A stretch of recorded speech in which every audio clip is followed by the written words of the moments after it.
Bienvenue dans l'atelier de Fanoria.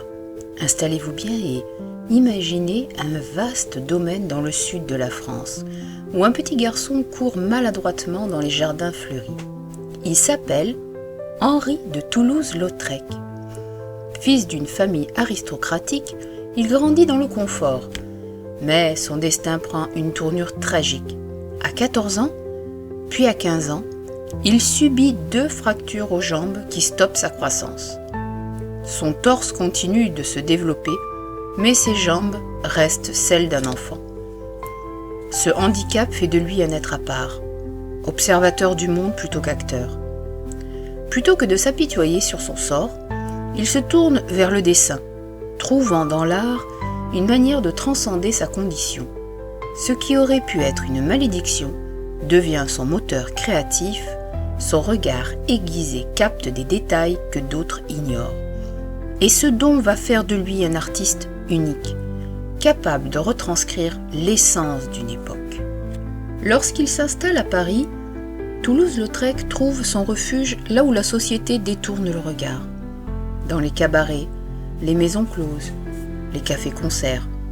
Là, parmi les rires éraillés des danseuses et les conversations enfumées des artistes, il devient l'un des leurs. Mais contrairement aux bourgeois qui viennent à Montmartre pour le spectacle, lui s'y plonge entièrement. Il ne peint pas pour juger, mais pour comprendre. Jane Avril, la danseuse insaisissable, l'une de ses plus grandes muses.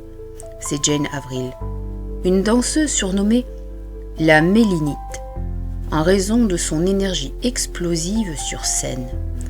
À la différence des autres danseuses du Moulin Rouge, elle ne cherche pas à séduire mais à exister. Toulouse-Lautrec, fasciné par son élégance nerveuse, la représente dans des affiches où elle tourbillonne, mystérieuse et insaisissable. Leur amitié durera toute leur vie. Ils passent aussi de longues heures dans les maisons closes, non pas en simples clients, mais en observateurs bienveillants. Ils partagent le quotidien de ces femmes et les immortalisent dans des portraits d'une douceur inattendue. Contrairement aux peintres de son époque, qui les représentent avec une sensualité factice, lui montre leur fatigue, leur complicité, leur humanité. Il disait souvent « Elles ne mentent pas. Quand elles sont laides, elles sont laides. Quand elles sont belles, elles le sont sans artifice. » Son art ne cherche pas l'idéalisation, il capte la vérité. Toulouse-Lautrec n'est pas seulement un peintre, mais un pionnier de l'affiche moderne. À une époque où l'affiche publicitaire est encore balbutiante, il la transforme en un art à part entière. Dans un Paris où les murs sont gris et monotones, ses créations explosent en couleurs vives. Il révolutionne la composition.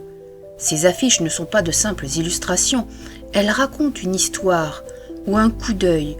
Un ami lui demande un jour s'il peut dessiner une scène en 5 minutes.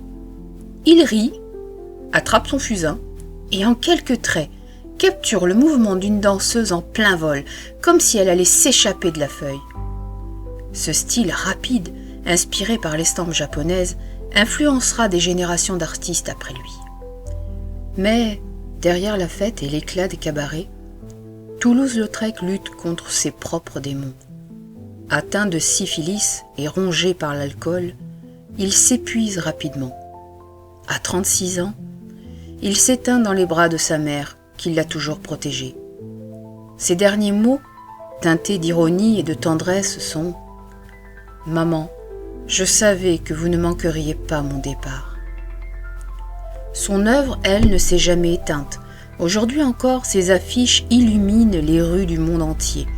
Il nous rappelle que l'art n'est pas qu'une question d'esthétique, mais une manière de voir le monde, de raconter l'invisible et de donner une voix à ceux que l'histoire oublie.